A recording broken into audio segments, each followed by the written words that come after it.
చూస్ country delight, live better. ఇప్పుడే country delight app ని download చేసుకోండి.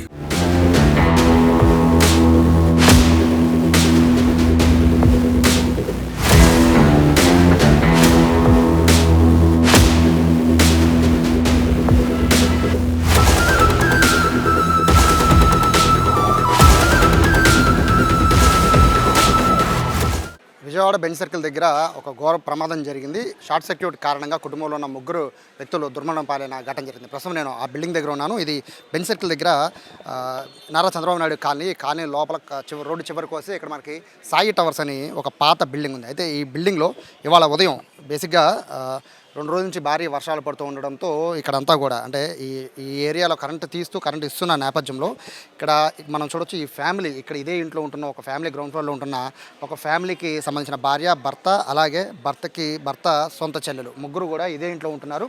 అయితే ఇక్కడ ఈ విజువల్స్లో చూసినట్టుగా ఇక్కడ భర్త బట్టలు ఉతుకుతూ ఉన్నారు.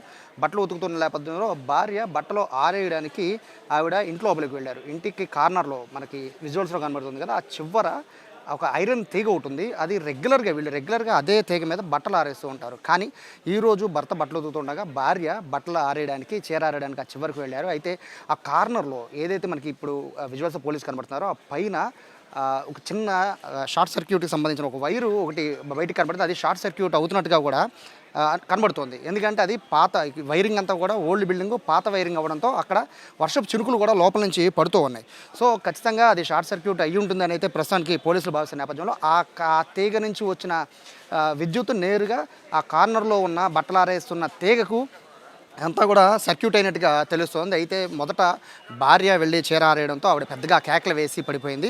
ఇక్కడ బట్టలు ఆరేస్తున్న భర్త పరిగెత్తుకుంటూ వెళ్ళి భార్యని కాపాడే క్రమంలో భర్త కూడా కరెంట్ షాక్కి గురై చనిపోయాడు. అయితే వెంటనే వెనకాల ఉన్న ఏదైతే చనిపోయిన భర్త ఉన్నాడో ఆవిడ సొంత చెల్లి ఆవిడ కూడా కాపాడే ప్రయత్నం చేయడానికి పక్కనే ఉన్న వాచ్మెన్ పిలవడానికి ఆవిడ వెళ్ళింది కాపాడమని. బట్ వాచ్మెన్ మాత్రం సాహసించలేదు. రీజన్ ఏంటంటే వాళ్ళు కరెంట్ షాక్తో చనిపోతున్న విషయం కళ్ళ ముందు కనబడుతుంది కాబట్టి వాచ్మెన్ మిగతా వాళ్ళని పిలుచుకొస్తానని పక్కకు వెళ్ళింది. కానీ సొంత అన్నయ్య అలాగే సొంత వదిన కళ్ళ ముందు చనిపోతూ పడిపోయి ఉండడంతో ఇక ఆ చెల్లి కూడా వెళ్ళి వాళ్ళని కాపాడే ప్రయత్నంతో నేరుగా ఏ సహాయం లేకుండా నేరుగా వాళ్ళని పట్టుకుంది. ఇమీడియట్గా ఆవిడ కూడా కరెంట్ షాక్తో అక్కడక్కడ చనిపోయింది. సో ముగ్గురు కూడా ఒకే కుటుంబానికి సంబంధించిన ముగ్గురు కూడా చనిపోయిన ఘటన అయితే ఇక్కడ కనబడుతుంది. యాక్చువల్గా ఇక్కడ చూస్తే ఒక నోటీస్ బోర్డు ఉంది. ఆ నోటీస్ బోర్డు ఏంటంటే ఈ ఇంటిని వెకేట్ చేయాలని. బేసిక్గా ఈ ఇల్లు చనిపోయిన ఫ్యామిలీది కాదు, వాళ్ళ బంధువులది.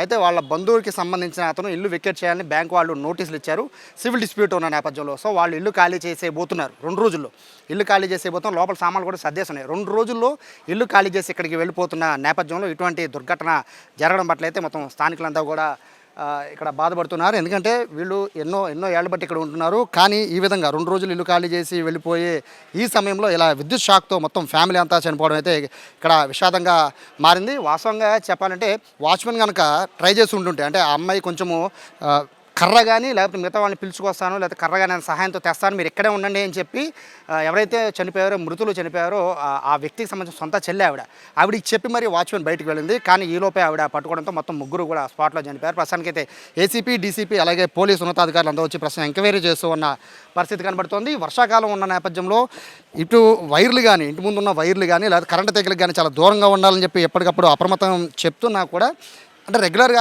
బట్టలు ఆరేసే తీగ అని చెప్పి వాళ్ళు చాలా లైట్ చేసినట్టుగా తెలుస్తుంది. పూర్తిగా ఐరన్ తీగలకి ఎప్పుడైనా ఐరన్ తీగలు కన్నా ఇంటి దగ్గర ఉంటే వాటిలో చాలా జాగ్రత్తగా ఉండాలని చెప్పి అందరూ చెప్తున్నప్పటికీ కూడా చాలా లైట్ తీసుకున్నట్టుగా కూడా కనబడుతుంది. కేవలము ఎప్పుడు ఆరేసే బట్టలు తీగ కాబట్టి దానికి బట్టలు ఆరేసి ఏం కాదనుకున్నారు. కానీ ఇక్కడ వైర్ అనేది షార్ట్ సర్క్యూట్ అయిపోయింది. బిల్డింగ్ కింద నుంచి ఒక వైర్ అనేది పూర్తిగా బయటికి వేలాడుతూ ఉంది. ఆ వైర్కి కార్నర్లో ఒక చిన్న డబ్బా ఒకటి పెట్టుంచారు. వాటర్ కిందకి పడిపోకుండా ఆ డబ్బా కాపాడుతూ ఉంది. బట్ ఆ డబ్బా నుంచి కూడా వాటర్ లీక్ అయ్యి ఆ కార్నర్లో ఉన్న వైరింగ్కి తగిలింది. ఆ వైర్ ద్వారా ఈ షార్ట్ సర్క్యూట్ అయినట్టుగా తెలుస్తుంది. ప్రస్తుతం అయితే పోలీసులు అయితే ఎంక్వైరీ చేస్తున్నారు. మృతులకి సంబంధించిన బంధువులంతా కూడా రాజమండ్రిలో ఉన్న నేపథ్యంలో వాళ్ళందరినీ కూడా ఇక్కడికి పిలిచి ప్రస్తుతానికి అయితే పోస్ట్ మార్టంకి సంబంధించి వాళ్ళు వచ్చాక మిగతా విషయాలన్నీ కూడా అంటే వాళ్ళకి చెప్పిన తర్వాత మిగతా ఫార్మాలిటీస్ అన్నీ కూడా చేసే పరిస్థితుంది. అసలు ఎలా జరిగింది ఘటన అనేది వాచ్మెన్ అడిగి తెలుసుకుందాం. సో ప్రస్తుతం వాచ్మెన్ కూతురు ప్రభావతి ఉన్నారు. నమస్తే, ఎలా జరిగింది? మీరు కాపాడే ప్రయత్నం చేశారు అన్నారు కదా, ఏం జరిగింది? ఏం అవ్వలేదు సార్. ఆ అరుపులకి పరిగెడితే ఈ లోపల ఈ సారు లెగిసి ఆయన బట్టలు ఉతుక్కున్నాయని వెళ్ళిపోయి ఆయన పట్టుకున్నాగానే ఆమెతో పాటు ఇంకో వేరే ఆమె ఉంది. మళ్ళీ వాళ్ళిద్దరు పడిపోయారు. అంటున్నాయి ఏమన్నా ఉండు పట్టుకో మాకు నేను పిలుచుకొస్తానని సరే ఆమె కూడా పట్టేసుకుంది. వీళ్ళందరూ వచ్చి కొట్టి చేశారు. మిమ్మల్ని పిలిచారు, మీరు కూడా వెళ్ళి కాపాడే ప్రయత్నం చేశారు, బట్ మీరు సేవ్ అయ్యారు అన్నారు. ఏం జరిగింది? ఆమె లాగుదాం రమ్మని పిలిచింది సార్. పిలిస్తే నేనన్నా వద్దు, అది కరెంట్ కదా, నేను పిలుచుకొస్తానని అన్నప్పుడు ఆమె పట్టేసుకుంది. మీరు వెళ్ళే సమయానికి ఇద్దరు చనిపోయి ఉన్నారా? వాళ్ళిద్దరు వెంటనే పడిపోయారు. నా ముందే పడిపోయారు, కళ్ళ ముందే. ఏం కూడా వెళ్ళి పట్టేసుకుంది. నేను చెప్పి తీసుకొస్తా అని చెప్పడానికి ఇటు తిరిగేలోపల పట్టేసుకుంది. అమ్మో అంది ఒకసారి. అంతే సార్. అక్కడ షార్ట్ సర్క్యూట్ అవుతుంది, వైర్లు ఉన్నాయి కదా బయట, అంటే ఎప్పుడైనా మీకు ఇట్లా తెలుస్తుందా ఏమన్నా, అంటే ఇట్లా లీక్ అయి ఉంది కదా వైర్లు అవన్నీ బయట ఉన్నాయని? ఎప్పుడు జరగలేదు అలాగా, వాళ్ళ లోపల జరిగింది అది. లోపల సామాన్లన్నీ సర్దేసుకున్నాయి కదమ్మా, అంటే వాళ్ళు ఏమన్నా ఇల్లు ఖాళీ చేసి వెళ్ళిపోతున్నారా? ఖాళీ చేస్తారు 2 రోజుల్లో.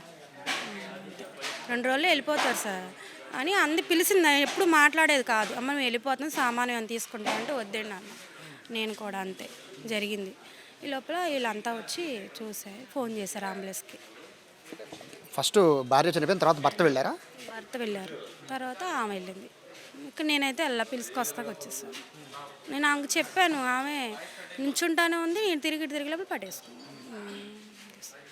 సో ఇది వాచ్మెన్ చెప్తున్నారు, ప్రత్యక్ష సాక్షి కూడా. వాస్తవంగా ఆవిడ కూడా వెళ్లాల్సింది, కానీ ఆవిడ కొంచెం కరెంట్ షాక్ తగిలితే చనిపోతామని తెలిసి మిగతా వాళ్ళు పిలిచిరావడానికి ప్రస్తుతం వాచ్మెన్ కుమార్తె బయటకు వచ్చిన నేపథ్యంలో ప్రస్తుతానికైతే పోలీసులు అయితే కేసు ఇన్వెస్టిగేషన్ అయితే చేస్తున్నారు. ముగ్గురికి సంబంధించిన పంచనామా బంధువులు వచ్చాక స్టార్ట్ చేస్తామని చెప్తున్నారు.